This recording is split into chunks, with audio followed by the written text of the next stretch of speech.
विद्यार्थियों को नमस्कार। आज हम इस वीडियो में पढ़ेंगे सर्वनाम के बारे में कि सर्वनाम किसे कहते हैं, सर्वनाम के कितने भेद होते हैं। सर्वनाम सर्वनाम शब्द का अर्थ है सबका नाम। सर्वनाम संज्ञा के स्थान पर प्रयुक्त होने वाले शब्द सर्वनाम कहलाते हैं। जैसे मैं, तू, आप, यह, वह, जो, सो, कौन, क्या, कोई, कुछ। सर्वनामों की संख्या 11 होती है।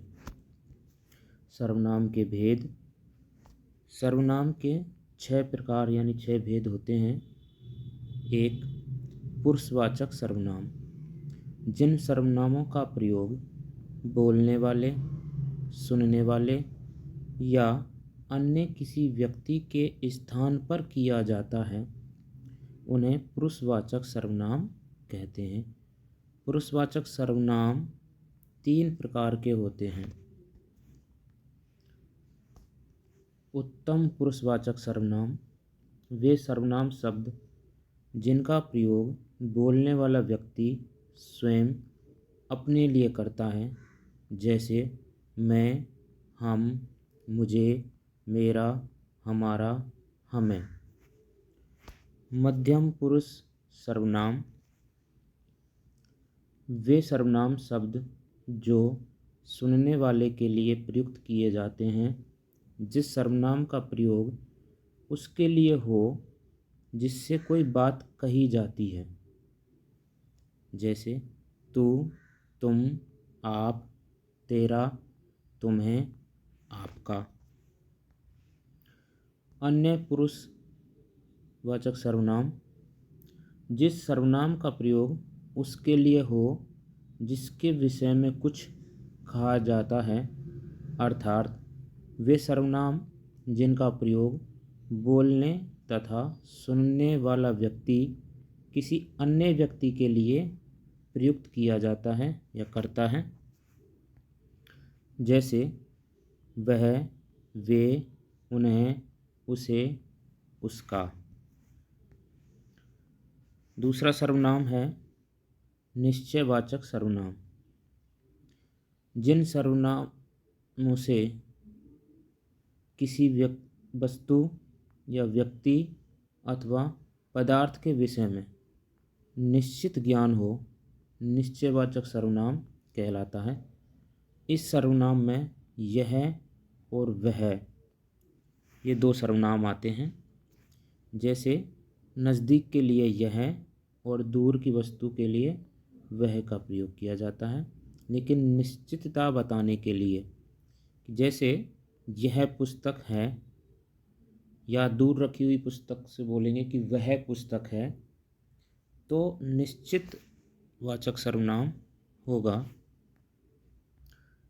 तीसरा सर्वनाम अनिश्चयवाचक सर्वनाम वह सर्वनाम जो किसी निश्चित वस्तु या व्यक्ति का बोध नहीं कराए अनिश्चयवाचक सर्वनाम कहलाता है। इस सर्वनाम के अंतर्गत कोई और कुछ 2 सर्वनाम आते हैं। जैसे आपके घर पर कोई आया है। अब यह निश्चित नहीं है कि कौन आया है, यानी कि कोई आया है तो वो कोई भी हो सकता है। जैसे कुछ काम करो, यहाँ पर कोई निश्चित काम नहीं दिया गया है, आप जो भी काम करना चाहें कर सकते हैं। कुछ काम करो, तो इन दोनों शब्दों से हमें अनिश्चितता का बोध हो रहा है, तो अनिश्चयवाचक सर्वनाम है। चौथा सर्वनाम है प्रश्नवाचक सर्वनाम। जिस सर्वनाम का प्रयोग प्रश्न करने के लिए किया जाए प्रश्नवाचक सर्वनाम कहलाता है। जैसे कौन और क्या। उदाहरण आपने क्या खाया है या वह कौन है। इस प्रकार से प्रश्नवाचक सर्वनाम होंगे। 5वां सर्वनाम है संबंधवाचक सर्वनाम।